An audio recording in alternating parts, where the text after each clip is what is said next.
Hello and welcome to Ryno's Orioles Report. Please like the video and subscribe to the channel. Well, that was a very disappointing series. Baltimore Orioles against the Washington Nationals. Yeah, disappointing for Orioles and Orioles fans and the organization as a whole.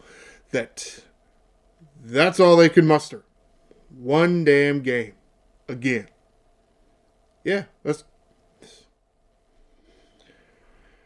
I don't know what it is with this team. It's just sometimes they just can't make the plays. They got their superstar shortstop and catcher and center fielder and second baseman and first baseman and this pitcher they traded for and that pitcher they traded for and just can't get it done. Maybe not every play that some of these fielders made was called an error, but there were some where you could have helped the pitcher out, and you just didn't. Also, at times, you're at the plate, and it's just, could you try to have a more competitive at bat? How about do something other than strike out? Okay. This is game 1 of the series. Baltimore Orioles 3, Washington Nationals 1. Taylor Ward, 3 hits. Gunnar Henderson, 0 for. Take a look at his average and his OPS. A little bit later, see where that's at. Pete Alonso in the 3-hole with Rutschman on the IL. Ofer with 2 walks. Kobe Mayo in the 4-hole. Well, getting to a point where Kobe Mayo is hitting really good against left-handed hitters. Well, okay. Still batting below 200, at least as of this game. So, okay. In the 4-hole, it's all right. I mean, got your run. Kobe Mayo, 2 hits and an RBI. Okay. Tyler O'Neill. Yeah, Tyler O'Neill in there. I know what people are saying. Though, 1 hit and 2 walks. What else do you want from a guy that barely gets any playing time? Though he got a little bit more playing time in this series, but that is going to take... It's going to turn for the worser. Instead of turn for the better, turn for the worser. Yeah, he's about to get a whole lot less playing time. Get to that in a minute. Colton Cowser, defensive replacement late, which makes sense to a certain extent. Though at the same time, wouldn't you rather Colton Cowser going for Ward so you can have Cowser, Tavares, O'Neill out there? Okay. Sammy Basayo, Ofer. Yeah. All right. Getting a start against a lefty. That is kind of what has to happen. You want Basayo to be an everyday player, even though he's barely 21 years old and hasn't even played a full season in Major League Baseball. But that's where the cookie is crumbling nowadays for the Baltimore Orioles. Leody Tavares, Ofer with a walk. Jackson Holliday, 1 hit and 1 walk. Blaze Alexander, hit 2 RBIs and a walk. Good, yay. Tyler O'Neill, Kobe Mayo with doubles, only extra base hits. Disappointing.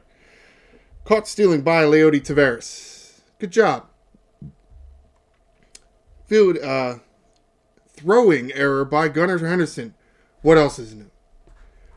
Trevor Rogers gets the start in this game. Much better outing for Trevor Rogers. Really had the fastball going, as you'll see in a minute with some of the clips. Rogers going 6 1/3 of an inning, giving up 5 hits, 1 run, no walks, 7 strikeouts. The velocity was up. Actually, the velocity on all of his pitches was up about a mile per hour, which, okay, doesn't sound a lot, but instead of 94.5 miles per hour, it's 95.5. Relative, depending on how much they round up. Some speed guns, radar guns, whichever, would call it 96.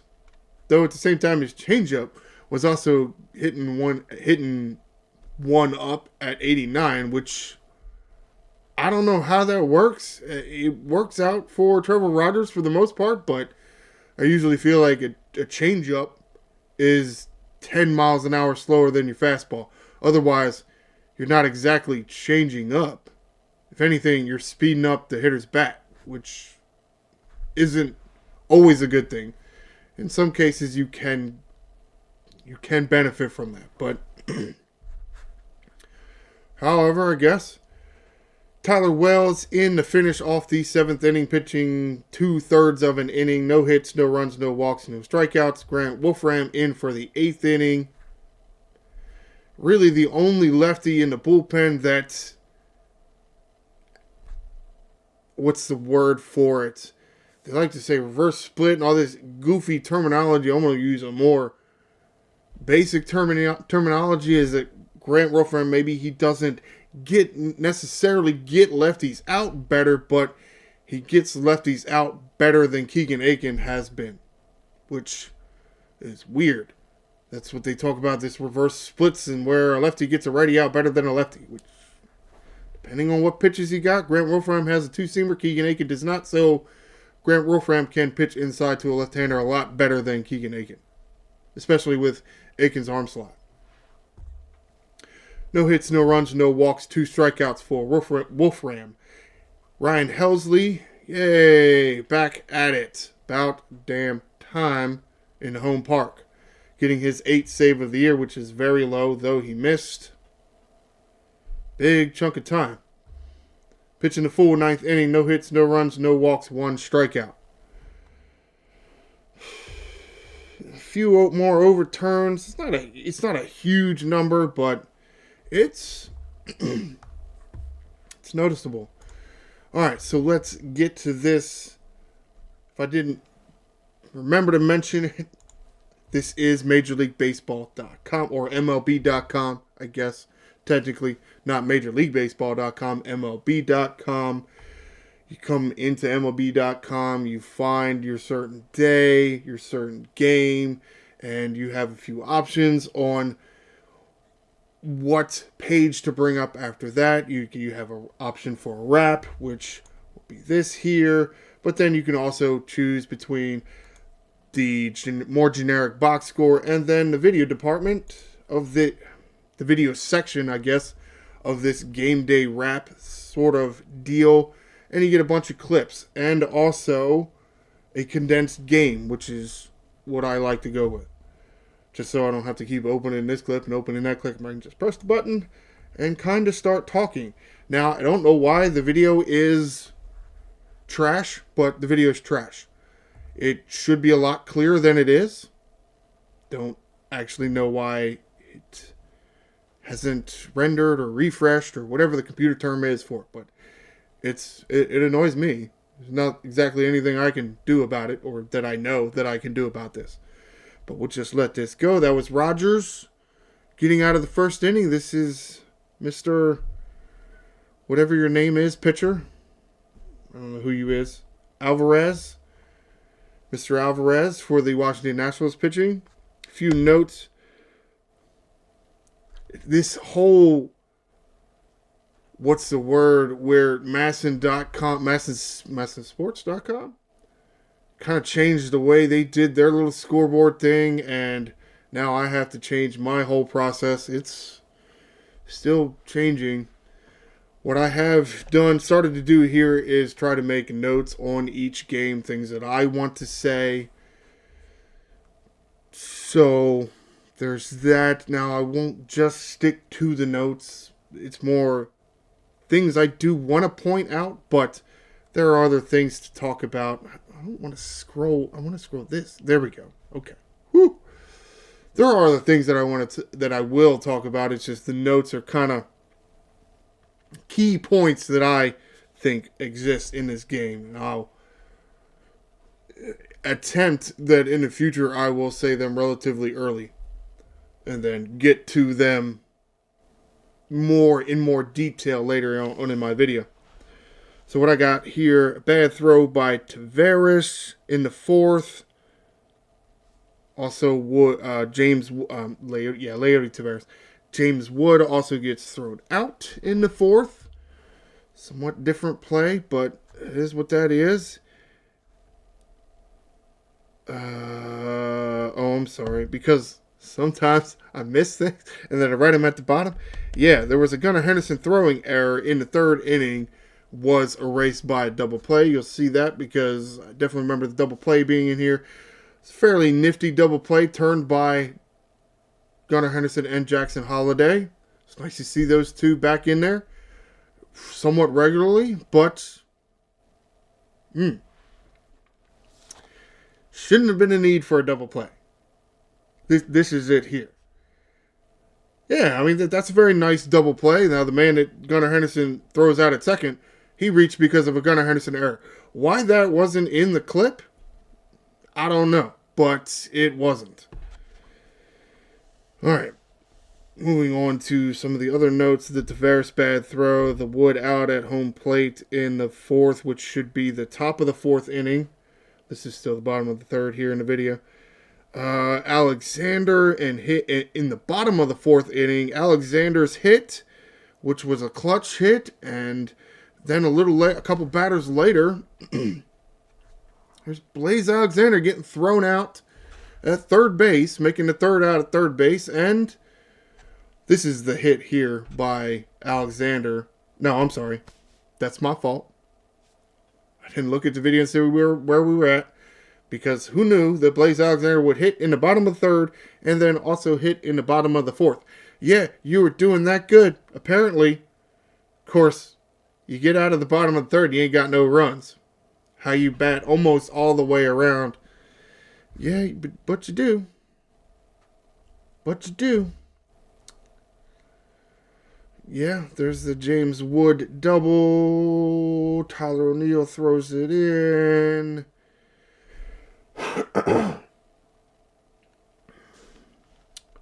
Where's the Tavares bad throw? Is this going to be the Tavares? This is going to be the Tavares bad throw.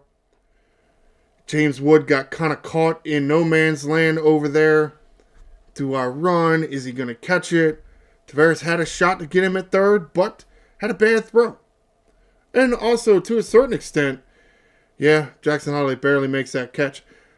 Also, to a certain extent, Blaze Alexander did kind of a bad job of keeping the ball in front of him. Here's the good play here. James Wood out at home plate. To a certain extent, it never should have happened because he should have been thrown out at third, but it is what it is. Nice throw by Alexander. Good reach or lunge by Basayo to get over there and tag him. Now, he may have kind of nicked his hand on the helmet there, which isn't great news, but however, nice scoop by Jackson Holliday. Now we're going to get into the bottom of the fourth inning. Oh, shit. I didn't open this. I meant to open this before, but let me back this away from the microphone and then open it. Double by Mayo, opposite way. That's good. You don't see Mayo going the opposite way a lot, if at all. Got a Tyler O'Neill walk, and then you got a Leody Tavares just kind of standing there looking at things and then striking out. So now you got 2 outs. That's great. That's great. You get a double, and then you get a walk, and then you get a line out, and then you get a strikeout. That's great. That's great. Just stand there and do things. And you get a walk to load the bases for Pete Alonso. No, just joking. Blaze Alexander. Because I seem to always mention how many times Pete Alonso comes to the plate with the bases loaded. But Blaze Alexander, which clutched 2-out base hit to score 2. Needed that. Where does Blaze Alexander get thrown on this single here by Ward coming up? So you get Ward dumping the ball in front of James Wood over there. James Wood with a good throw to third base gets him. Now, may have to stop and go back a few times here looking at this. Because, of course, Blaze Alexander trying to push it. But you saw in the background here, Jackson Holliday coming to the plate. Now, watch Gunnar Henderson base coaching Jackson Holliday in there. You know, if Jackson Holliday doesn't slide, he might score. He might score. Now, is that bad communication by Gunnar Henderson? Is that bad team SOPs? Because you got to think about your hand and arm signals. Can you really yell at the guy? Well, I'm sure in plays where there's a lot of base runners moving all over the place, the crowd's going to get loud. So, can you really yell at him? No, you're going to have to use hand and arm signals. You have to come up with something that means something like, come in here, up, really fast, up really fast. Jackson Holiday slides. Is that what he meant? Did Jackson Holiday think, oh, that motion, and I'm going to go back and run this a few times while I'm talking. Did Jackson Holiday think that Gunnar Henderson was telling him, hey, it's because there's going to be a play at the plate? So therefore, Jackson Holiday goes in a slide to maybe more betterly, that's not the right word there, but I'm going to use it, avoid the tag. So maybe you need to come up with some kind of set of arm signals where you're pointing to the point, maybe down and to the left, to say slide and go left, or to foul side, more foul side of the plate. You point down into the right, so slide and go to the right side, maybe more fair side of the plate, or this, which means come hard, you're up. Don't slide, but get here now. And maybe something like you put your hand up as if, okay, you can ease up and not pull a hamstring. But Gunnar Henderson just does this. Jackson Holiday doesn't know what the hell's going on. So, again, is that Gunnar Henderson's fault? Is that Buck Britton's fault for not coaching up his guys on how to not base coach at home plate? Or is that the manager? Is that Craig Almendar's job? Or is that, something you would teach in the developmental levels? That's something to think about, right? Hand and arm signals. When you're trying to, guide base runners. Yeah. You can't just flap your arms around. There has to be a purpose. And you know what? Everybody has to know what they are. It's a bad teamwork. Cool. You do get a double there, and then of course, single gonna get a run on the board for the Nats. Now, if I remember correctly, when I was watching this condensed video, I feel like they go to the replay of this base hit way too much. Okay, cool. It's a base hit, and you get a run. All right, good job. Cool. Oh, you're gonna show it again. So twice for a base hit up the middle that didn't have a play at the plate. Okay.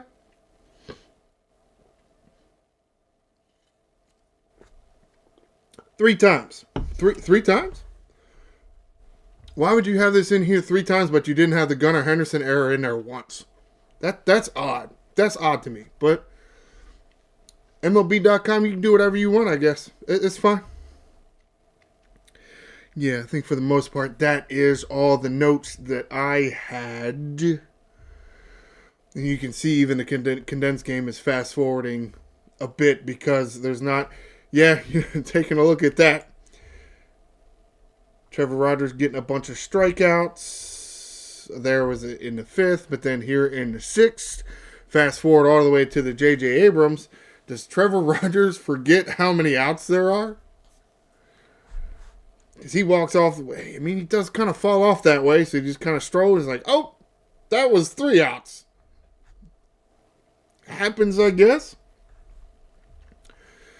I mean, it isn't like the ball was put in play, so it's not a huge deal. I mean, it's not great, but at the same time, the ball wasn't put in play, so it's not terrible. Leadoff double. Yeah. And then here, Hotter Hook again. I'm going to say Hotter Hook more than once in this video. Oops, excuse me. I am going to say, I want to look and see how many pitches Rogers threw. How many pitches did Rogers throw? 87, which isn't that much. But however, again, maybe it's different when it was a leadoff double than opposed to, let's say, a leadoff single or a leadoff walk. Because you do see, he gets out of it. They brought in Tyler Wells, and Tyler Wells got out of it relatively easily. Not a whole lot going on there. The Orioles do get a couple more runs at some point. It doesn't end up like this. You get Kobe Mayo, or Who was that? Was that Kobe Mayo? Yes, that was Kobe Mayo. Nicely hit. They were definitely, this left fielder was definitely playing him down the line. So, ball that was in the gap, really a ground ball that was able to get all the way to the wall and score a couple. So, that's fantastic. Or, I'm sorry, only scored one, but Alonso to third and Kobe Mayo to second. Oh, there you go. Replay this a few times, just like you did with the single. I mean, this was a double. Moving multiple runners up. Tackle on runs. However, would have been nice if Tyler O'Neill and Samuel Basallo could do anything after that with, runners on second and third and one out. But Tyler O'Neill strikes out and then Basallo strikes out. And then Basallo snaps the bat because he's mad at his bat. His bat is the reason why he didn't hit the baseball. Basallo's been doing that a lot. I think I've lost count how many bats Basallo has broken intentionally this year. At least 4. And that's probably being a little bit generous. I haven't done the research to figure it out, but it was kind of a lot. And here's Gunnar Henderson with probably one of the most difficult plays a shortstop can make. The charge, the bare hand on the grass, the throw on the run while still moving, and it was in the exact perfectest spot of all perfect spots to throw a ball to a first baseman. But yet there's other times where he just can't do it. To a certain extent, that's why I think in some cases they were not having Gunnar... Shit, that's not what I wanted to do. They were not having Gunnar Henderson stop and set his feet before he throws. Just one of those things where if it's too easy for you, you screw it up. But if it's really hard, you nail it. The way it goes sometimes. All right, let's get to game 2 here. Baltimore Orioles 3, Washington Nationals 4. This one took 10 innings. Yep, the Nationals got their run in the 10th, and the Orioles couldn't do it. Bad coaching. That's my opinion. It's bad coaching, but we'll get to that in a minute. Taylor Ward, 0 with a walk. Gunnar Henderson, 1 hit. You got to do more than that, man. I mean, especially if you're going to make errors in the field. You got to do more than that.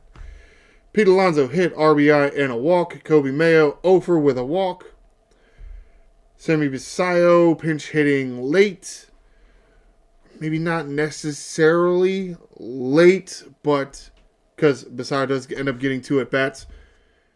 If a lefty starts and then you bring in a righty later and then you put Basallo in, that's what the thought process is there, I guess. Hit and an RBI for Basallo, so it worked in that point at that time. Tyler O'Neill, 0. Man, that's why some people saying he shouldn't be in there, because he finally got more than one start a series and just couldn't do anything with it. Colton Cowser pinch hitting late, 0. Disappointing. Blaze Alexander, 1 hit. Leody Taveras, 0. Jeremiah Jackson, 1 hit. Chadwick Trump back with the organization. I think I talked about that. Did I? Yes, I did say Chadwick Trump selected and Siani DFA'd last video. Chadwick Trump, 2 hits and an RBI. Well, I guess that's why they like him better than Sam Huff. Yep. Does seem to have, from what I can tell, a little bit more major league experience than Sam Huff. So, and as you'll see, I'm going to highlight a few plays with Trump, or not few plays and not Trump, however you say it. At least one play where it's like, I kind of like that ability. Just the way he approaches being a catcher. Like, yeah, I like that. That was a good play. Very mundane and easy to miss play, but something I noticed. Pete Alonso with a double. Only extra base hit by the Orioles. Great. Blaze Alexander, 2 errors on the same play. Fielding error and a throwing error. Yeah, that's awesome. That's great. Playing next to Gunnar Henderson too much. Damn. Outfield assist. O'Neal. You had a few outfield assists. That's good. Good throws can get out sometimes. Leody Taveras. Brandon Young got the start in this game. Not the worst start for Brandon Young. Not necessarily the best start, but definitely gave the team a chance to win. The pitch count just got kind of high for him. Where was he at? 93. 5 innings pitched for Brandon Young. Does give up 7 hits, but only 2 runs, 2 walks, 8 strikeouts. Kind of why the pitch count got elevated a bit. But you can't ask for too much more. Rico Garcia in for the 6th inning, pitching the full 6th inning. Does give up 2 hits and does give up a run, but no earned runs. No walks and 1 strikeout. Keegan Aiken in for the 7th and the 8th. Does give up a hit, but no runs. 1 walk, 2 strikeouts. Andrew Kittredge in for, the 9th inning, Pitching full 9th inning, does give up a hit, but no runs, no walks, 2 strikeouts. Ryan Helsley in for the 10th inning. Does give up 2 hits and does give up the 1 run. Not an earned run because it's the extra runner out there. No walks and 1 strikeout. Yep. 1 overturned, 2 overturned, 3 overturned, 4 overturned, 5 overturned, and then confirmed. So 5 overturned ABS challenges. Yeah, I still feel like need to do more of it. At least, ball 4 and strike 3 should just automatically be reviewed. Not necessarily challenged, but review them, and then if you need to change something, then change it. Make sense? It's kind of how the NFL does it. Yeah, I know I'm stealing from their things, but hey, it's because it's not a copycat league because it's in between the 2 leagues, but copycats all over the place. All right, let's get to some of the videos here. Oh, I want to scroll all the way back up because I didn't reset this. I'm just going to hit the play button. There we go. Thank you. And I'm going to talk about a few of the notes that I made here. Let me see if I got this in order. I may not have gotten this in order, but we'll just go from what I have written down. I feel like Ward should have gotten to that Dylan Lyle double in a second. We'll get to that one in a minute. Young gets out of trouble in the 4th. That was good. Good-ish relay between who was it playing right field? Tyler O'Neill, if I'm not mistaken, to second baseman Jackson. Should be Jackson. No, I'm sorry. It was Jeremiah Jackson this game. And then to home plate. Again, a good-ish relay. As then it got the job done. You can kind of see the fundamentals that I was describing in, if it wasn't last video, it was maybe a video before that, about how you position yourself while you're taking a relay. I think Jeremiah Jackson did it, for the most part, did it better than Jackson Holiday. Kind of like Chadwick Trump's, what was the kind of word that I was, blocking ability. You're going to see this in the 10th. He does make a kind of sliding block to keep the ball in front of him. This is the double by Dylan Lyle. I feel like he didn't take the greatest route to it. Watching it again here, he goes straight horizontal to it and then has to go back. And it's not that going back at a diagonal would be an easy thing, but I felt like he should have been able to get that. Left-handed batter up. You're not playing the line down there. And it gets right there in left field. So there's that. Chadwick Trump, I'm trying to say, very nice sliding block. Kept the ball in front of him. I feel like he did that a few times. I like his posture and his positioning while he's doing that. I feel that you can definitely tell he didn't learn how to catch in this organization.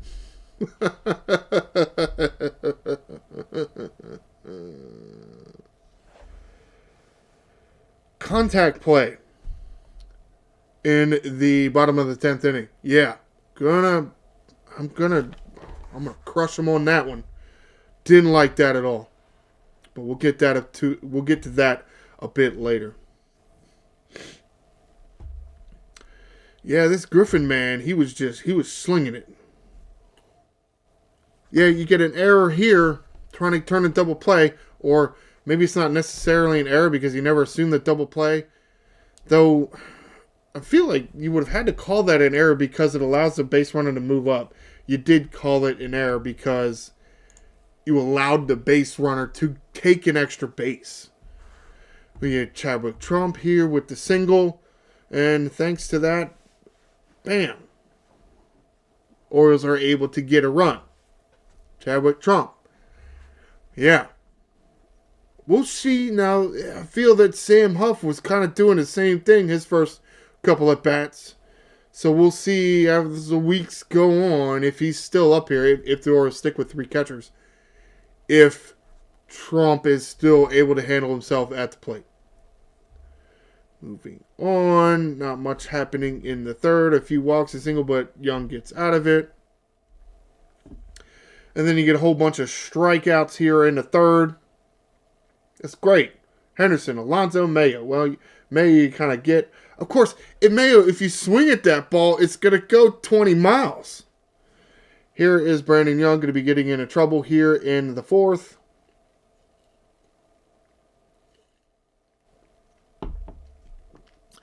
These 2 hits are with 1 out, so when he gets this strikeout, the stolen base, when he gets this strikeout, there are now 2 outs.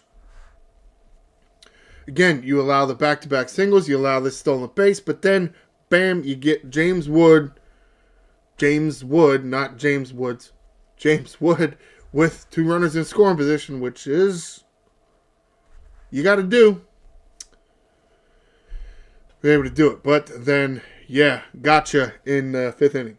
That's disappointing. Very, very disappointing. Not happy about that. Let's go to... here's the 6th inning. You got Rico Garcia on the mound here. This is going to be Jorbit? Mr. Vivas? This is a hit to Blaze Alexander. Yep. Yeah. Wow. Whew. Yeah, that's wonderful. Yeah, I mean, you look at that and you think, man, that is so uncharacteristic of Blaze Alexander. It's almost like somebody that's been playing next to Gunnar Henderson for so long and has been watching how he does, that he was going to do Gunnar Henderson things. That's what it looked like.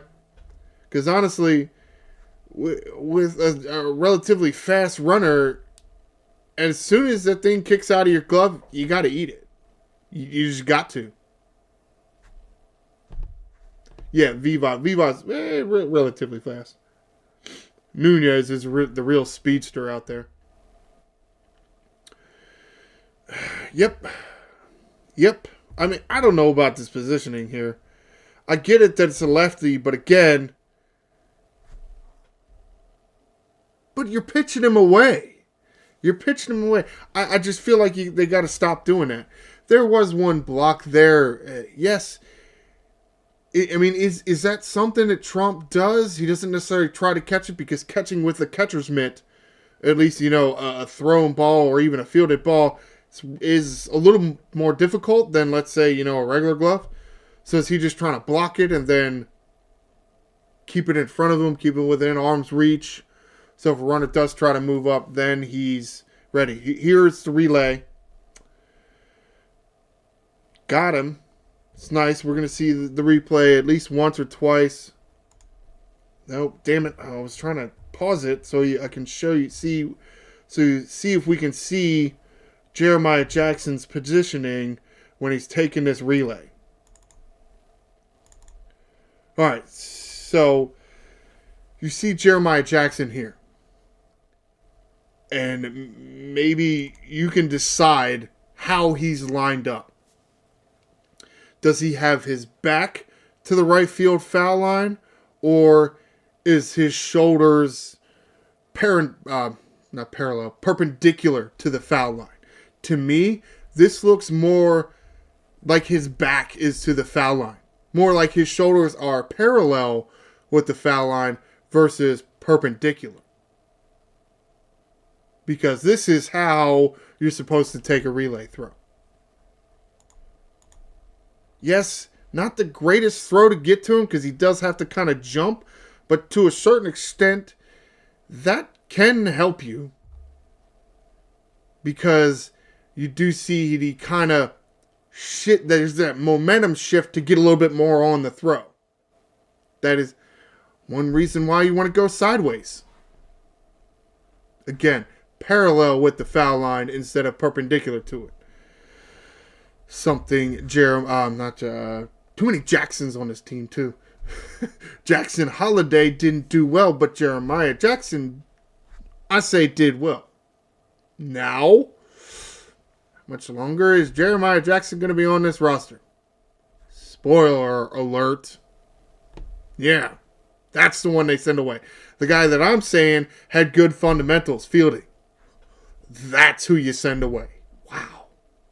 Wow. We'll see if Dylan Beavers is worth it. We'll see. All right, what other... There's just not a whole lot of good to talk about here. I mean, you got a hit by here. Trump again getting another hit. Wow, may have had a play on that one, but didn't get it. To a certain extent, it's only a single, and what do the rest of the idiots do? Nothing. Taylor Ward, nothing. Gunnar Henderson, nothing. Oh, he does move Trump over. So there's that. Get a wild... they call this a wild pitch? I'm sorry, pass... They called that a pass ball? They're ruling that a pass ball, but I mean... It didn't hit the dirt, so I guess you can't fault the pitcher there. Definitely cross him up and just smashes the umpire in the face, but... Which... I don't mind. And a strikeout by Taylor Ward, and then Gunnar Henderson does move Trump over to third, which is productive out and all. Disappointing that that's all your superstar shortstop could do. Yeah. Had to get somebody that you brought in from outside the organization to do it, because your homegrown talent apparently can't do the job. Yeah, that's great. Bringing in a new pitcher for Pete Alonso, maybe not the best idea. Yeah, I mean, it's almost a home run, and then you get Sammy Basallo to knock in Pete Alonso. Orioles trying to mount the comeback. To a certain extent, it was the Orioles tying the game. It was. I mean, you can't... You got to give them credit for that. You have Basallo was a pinch hitter, yes? No. Yes? Earlier in the game, yes. I think. No, yeah, they're right there. Pinch hitter, Basallo for Kobe Maya. Basallo ends up getting 2 at-bats because this was the 8th inning, and then he also came to the plate in the 10th. Unable to get that ball. Yep.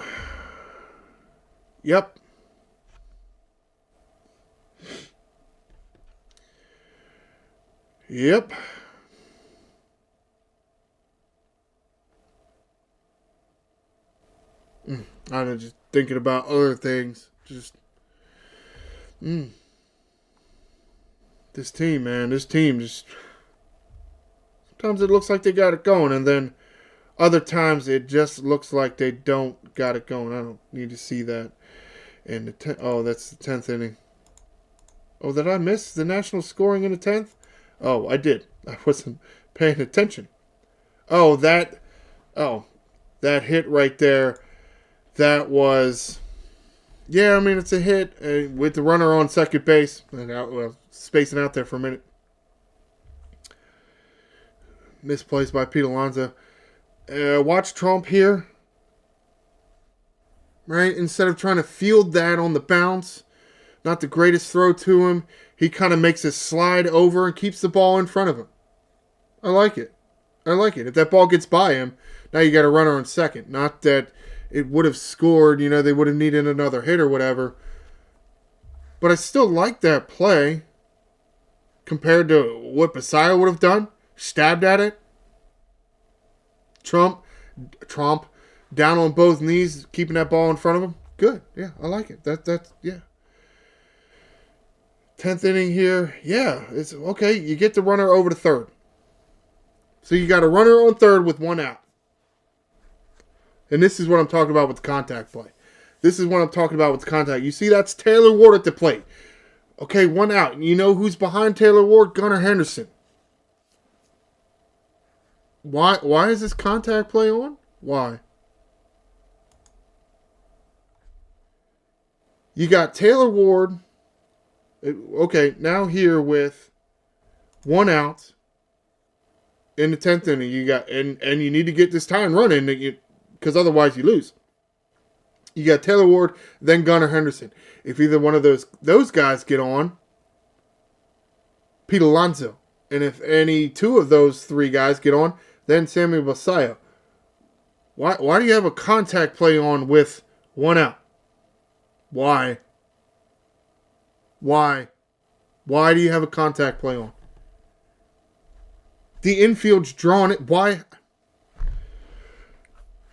Now maybe it's because it didn't work, and hindsight is 20/20. But you got Ward, you got Henderson.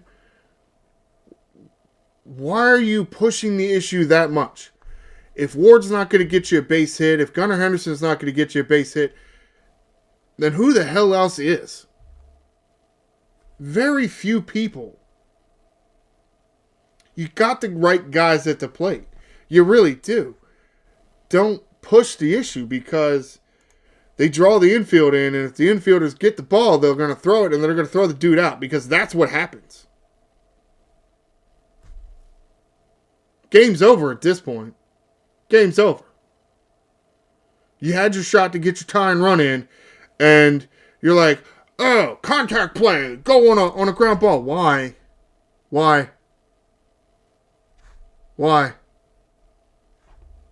Okay.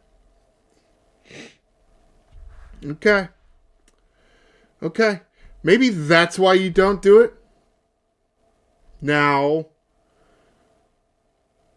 well, I mean, it would have been 2 outs with a runner on third. Is Gunnar Henderson getting the same pitches? I don't know. I don't know. Pete Alonso, of course, with the bases loaded, Basayo grounds out to second base. But I don't like that. I don't like the contact play. Here's another thought on the contact play. How often have we seen the Orioles run that? Not necessarily that we've seen it and get them cut down at the plate. It's not necessarily what I'm talking about.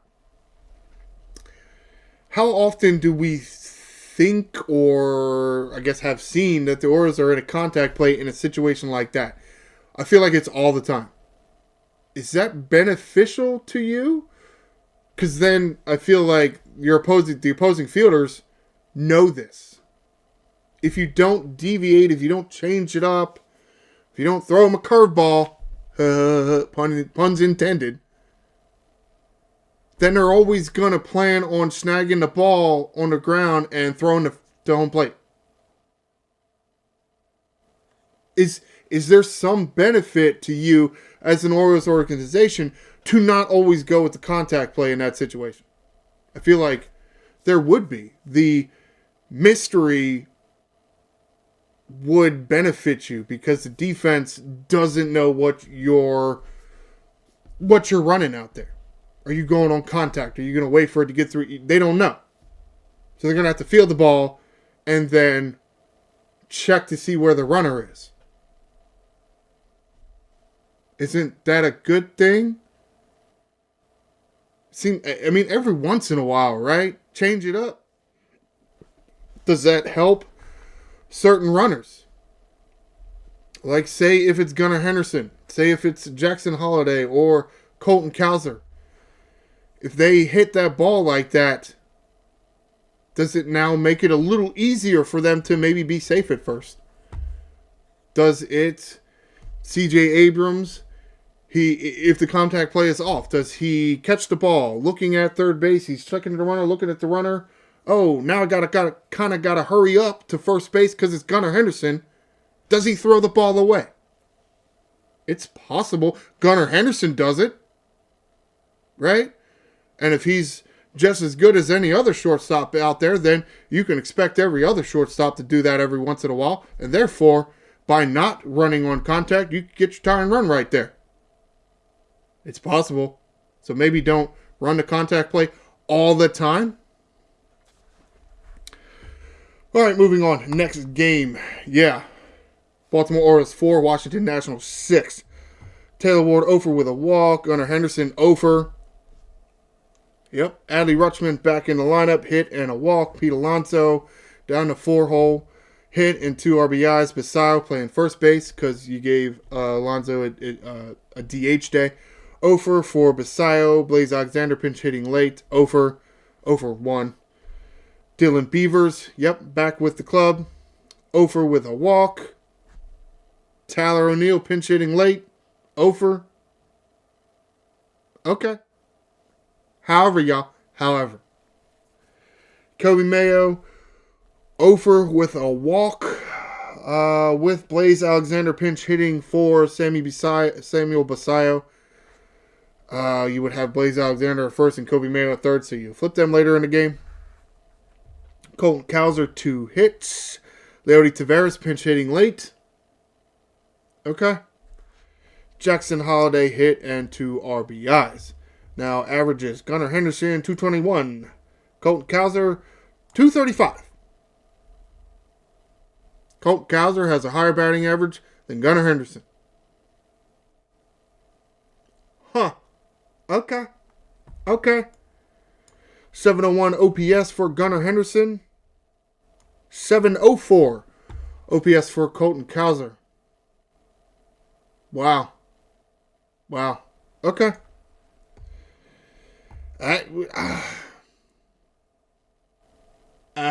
Man. Is it time to move Gunnar Henderson down in the lineup? I don't know. You hate to say, yes, it's time, but because at the same time, who the hell else are you going to put? I mean, maybe your options are Dylan Beavers, who's 238, 693, which isn't, though it's relatively close, and he's got a better average.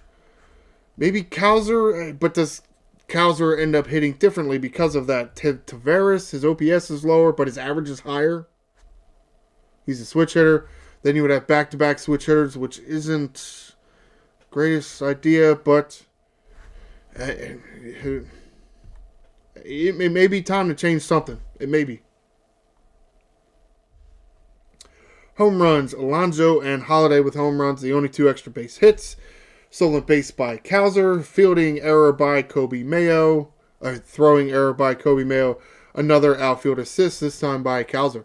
Cowser had, and noted by, is it Kevin Brown and Ryan Ripken on the broadcast, that Cowser ended 3 straight innings with a good play. 4th, 5th, and the 6th. Make sure we get to them. One was a running grab, one was a home run robbery, and the other was the outfield assist. Kyle Bradish gets a start in this game. Yeah, not a good start for Kyle Bradish. Only able to go 4 innings. He didn't throw that many pitches, 85. But he just wasn't really getting it done. A lot of walks was really the problem because in the 4 innings, Kyle Bradish only gives up 1 hit. And you give up 4 runs, only 3 earned runs. Well, maybe if you wouldn't, maybe if you'd help him out a bit, maybe if some of you infielders would help the pitcher out. Maybe. 5 walks. That's really what did him in there, the 5 walks. And only 2 strikeouts. Tyler Wells in for the 5th inning, 2 hits, 1 run, no walks, 1 strikeout. Albert Suarez pitching 3 innings again. Yeah, is this going to be a blessing and a curse? Well, we'll see. You also got Wells and Wolfram in there, so maybe it's okay. Suarez in those 3 innings does give up 3 hits and the 1 run, but no walks and 2 strikeouts. Grant Wolfram in for the 9th inning. I feel like, yeah, it's fine. They kind of used several relief pitchers in the second game of the series, so I think they're doing okay. Though, wait a minute, we didn't see Cano at all, did we? Yeah. We didn't see Yennier Cano at all. What's the reasoning behind that? That's not... shit, where the hell... There we go. So, I don't know exactly what was up with that, but it's not great, though. There's no off day, so maybe we're going to have to see Cano today. So, I need to get my ass moving. Grant Wolfram pitching the 9th inning, does give up a hit, but no runs, no walks, 1 strikeout. Get to a few of the clips. We'll start the video here, and I'll start talking about that. And I didn't scroll all the way back up here. That's disappointing. Okay. All right, what are the notes that I have here? Bradish gets into trouble in the 3rd. Defense does not help him out. In that inning, there was the Mayo throwing error, Gunnar Henderson relay throw that was trash. And I also said maybe use some mound visits. I know you only get 4, and that's the rule. Per 9 innings, you only get 4 mound visits, which I feel, given the changes with the timing, because since what happened was it Salvador Perez when the Royals were going through their big playoff runs, is going out and talking to his pitchers a lot per inning, which you get, but at the same time, there was the abuse there, and it was Major League Baseball deciding we have to crack down on that. Now, since then, you've added the pitch clock. You've taken away the super shift. You've reduced base path size. No longer 90 feet between each bases. You've limited how often pitchers can throw over. Here's a home run by Pete Alonso. Do we need more mound visits? Could that counter? Is 4 too little now? Could we bump that up to 6? Are we really going to take away from the game so much if you allow 6 mound visits versus 4? Maybe. But, again, Bradish is in trouble.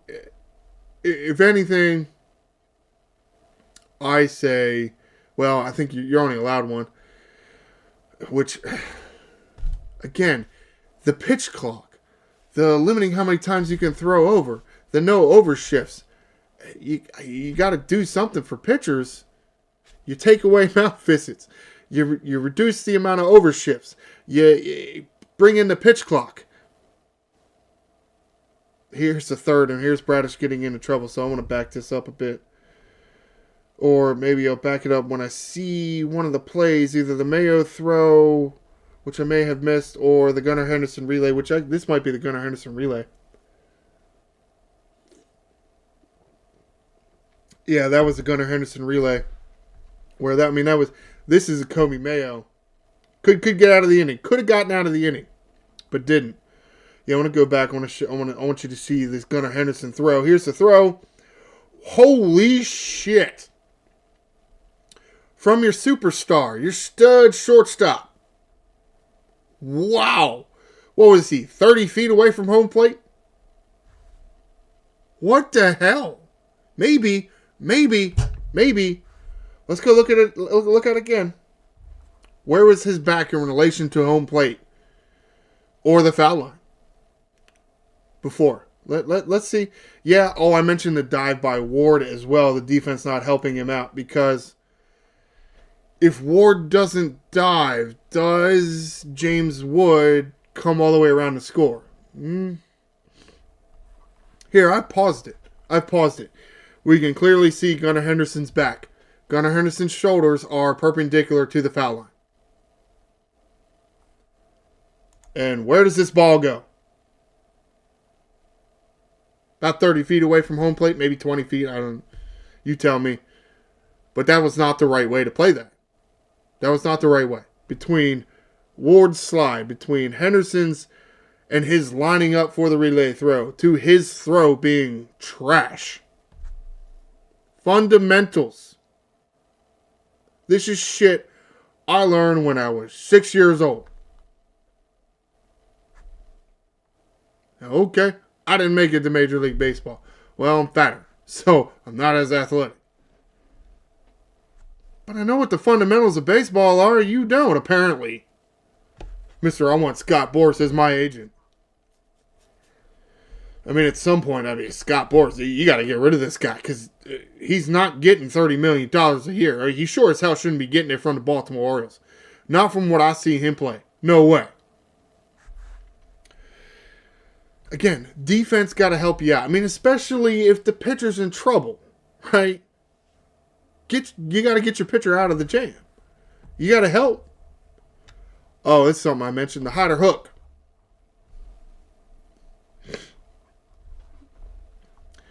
Okay, yeah. Oh, shit, where was it? Hey, I understand he said 80 pitches, but at the same time, in your mind, and you're deciding to bring in relievers and whatnot, if you're thinking, oh, if my starter goes, I let him go out for the next inning, and he walks the guy, even though it was James Wood, I'm going to take him out. Then why'd you send him out there in the first place? I mean, was he pitching around him and you wanted Kyle Bradish to pitch around him instead of your new pitcher?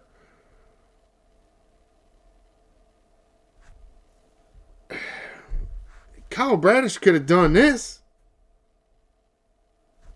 What? Maybe we should have seen Yennier Cano in there. Maybe we should have seen Yennier Cano. They didn't show the running grab at the bottom, at the top of the fourth for Colton Cowser, but they showed that. Depending on who you are as a baseball person, you may say that catch that Cowser makes to end the fourth inning wasn't that good of a play, but I say differently. That was for sure a good play.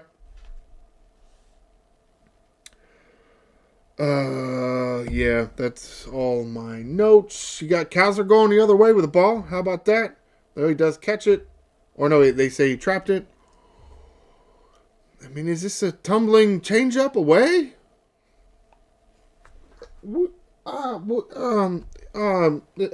Cowser hit a tumbling changeup away for a base hit and went the other way with it? Am I in Bizarro World or something? This opposite day? Well, I guess it was yesterday. So was it opposite day yesterday? Gunnar Henderson plays like shit in the field and at the plate, but Cowser plays well at the plate and in the field. Look at Gunnar Henderson swinging at a damn ball that's half a foot above the strike zone. Of course, then he does that. Oh, that's right. It looked fair. It looked really close, but it really wasn't. They challenged this play, and it looks really close. It really does. But it ends up, I think this angle is better. Yeah, I feel like, that angle was the better one. It was foul. So I don't even know why you challenged it. But it is what it is, I guess. Got to keep saying that because it is what it is.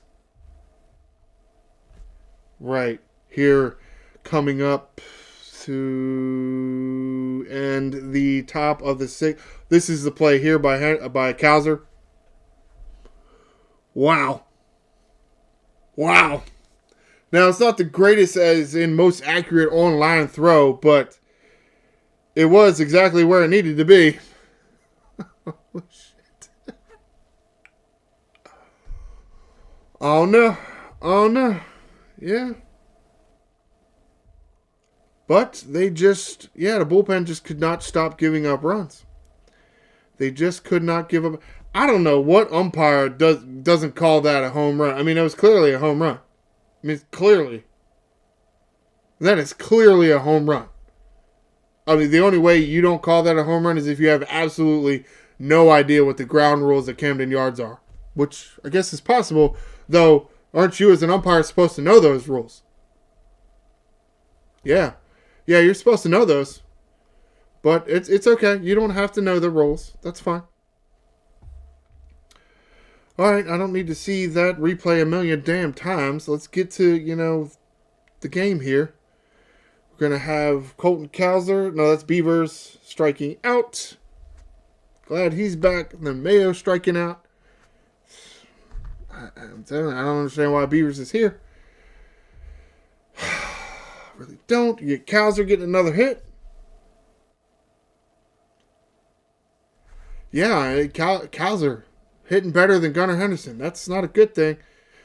Jackson Holiday, home run. Cool. I mean, you're within 2 now. I mean, that's great. I mean, it'd been nice if, the bullpen could have come in and stopped giving up runs. But maybe if you use Yennier Cano, maybe you'd have given up less runs as a bullpen now. I don't know where the hell Yennier Cano was this whole series, but he didn't pitch. So, and as far as I could tell, nobody asked that question in any of the press conferences. Okay. Relatively mundane to close out the game. Yeah. The pitcher had to be taken out there for a minute. Gunnar Henderson unable to do anything. Here's the bottom of the ninth. Here's the Orioles trying to do something. You got 1 out. Ball gets away. You got Kobe Mayo gets a walk. Good job. Here you go, Leody Taveras. Pinch hit. And hits it right to the second baseman near the bag. Yeah, good job. Woohoo. Yeah, wonderful. Whatever, man. Who did Taveras pinch hit for? Colton Cowser.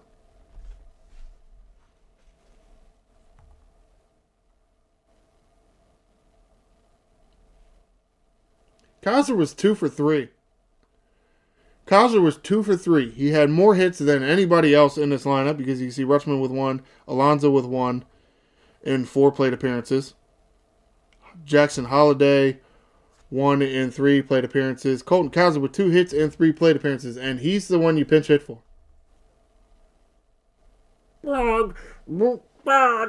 Nothing over Friday matchup. I'm playing a platoon number advantage from my analytics guy. Yeah. Good job. Worked out for you, didn't it? Alright, let's stop talking about that bullshit. Let's get to some of these news and notes and roster moves and injury updates. Going back to MASNsports.com. This article here written by Rock Kabatko. Oh, where the hell am I at here in my notes? Okay, all the way here at the bottom. Cade Povich is done with his rehab assignment and was taken off the IL and immediately sent to AAA. Alright. That's fine. See where that goes. Here, another article by Rock Kabatko.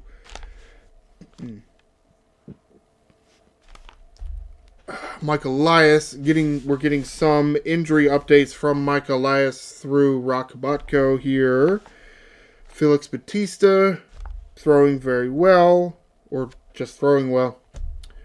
Ryan Mountcastle has just started to run, so he's still a bit of ways. They're not really giving timetables too much on some of these guys here. And of course, Mike Elias isn't going to do that. Colin Selby is actually still having some shoulder issues, so he's nowhere close. Yarmil Geraldo is about to start a rehab assignment, which that's fine. He's not better than any other idiot they have in this bullpen right now, so I don't really care. An article here also by Rock Kabatko, Adley Rutschman, and Dylan Beavers activated off the injured list. Jeremiah Jackson optioned down and Sam Huff designated for assignment. I get the Sam Huff. I don't know if I get the Jeremiah Jackson. Okay. Okay. Because that really only does leave... I mean, if you think about the infield like this. Gunnar Henderson, Blaze Alexander... Yeah, for most part, Kobe Mayo... Jackson Holiday, Jeremiah Jackson, they're not going to take that many first base opportunities away from Pete Alonso or in some cases Samuel Basallo. Though it will happen if you want to do some double switching or whatever. But, Mayo's he's really more of an infielder than a first baseman, at least for this season because of some injuries.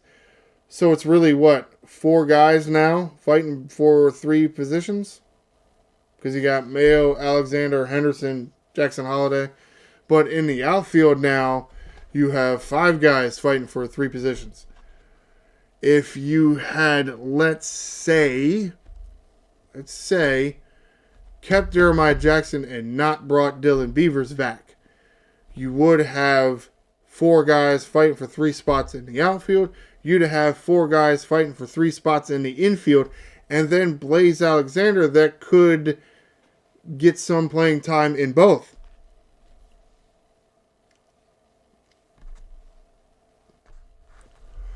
But they wanted Dylan Beavers up here because he's going to make a difference. Okay. Next article here, also by Rock Kapatko. More injury updates, not necessarily from Elias, but just in general. Chris Bassett. Surgery to remove a bone chip from his back. So he's done for a while. Will he pitch this year? I don't know. But it may... I mean, with Charlie Morton last year, with Chris Bassett this year, Mike Elias may stop doing that. Signing these veterans to a somewhat high veteran contract. As far as starting pitchers go. Because so far, twice he's done that and it's bitten him in the ass. Different with Zach Eflin because he wasn't in the teens. He was 10.5. That's a lot cheaper. I mean, Chris Bassett did almost twice of Zach Eflin. So, yeah. However, also, there is an option. I'll have to double check with the contract, but there is an option for Eflin. So it's entirely possible that we'll get Eflin again next year, if we all want. Dean Kramer updates now. Some of this is from this article, and some of this is from the broadcast. Again, Kevin Brown and Ryan Ripken on the broadcast. Dean Kramer had a relatively lengthy minor league rehab start.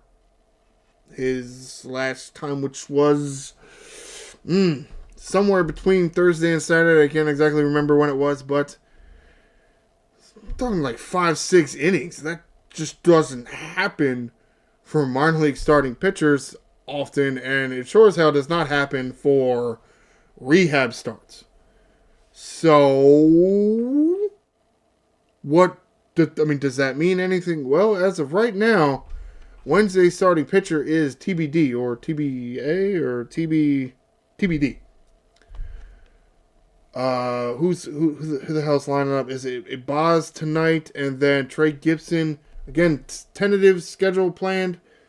Not set in stone yet. Obviously, Trey Gibson Tuesday, Wednesday TBD. Could you have Trey Gibson get one last start in Major League Baseball Tuesday, and then for Wednesday send him down and bring up either Cade Povich or Dean Kramer?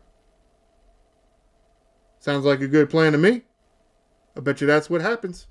No, I'm not gonna put money on it. I'm not, because that's not my thing. But I would not be surprised if that's what happens. All right, let's get this schedule, wrap this shit up, and get out of here. Today, Monday, starting a 3-game set with the Chicago White Sox coming into Camden Yards. Tonight's game scheduled 6:35. Tuesday's game scheduled 6:35. Wednesday's game scheduled 12:35. And then Thursday there will be an off day. So that's going to do it for this edition of Ryno's Orioles Report. Please stay tuned for Thursday. At least that's the plan right now. I know I didn't do it last time, but if I remember correctly, my schedule, it should line up for Thursday. and I will discuss the series between the Baltimore Orioles and the Chicago White Sox. Please like the video and subscribe to the channel. I am the Angry Rhino. Thanks for watching, O's fans.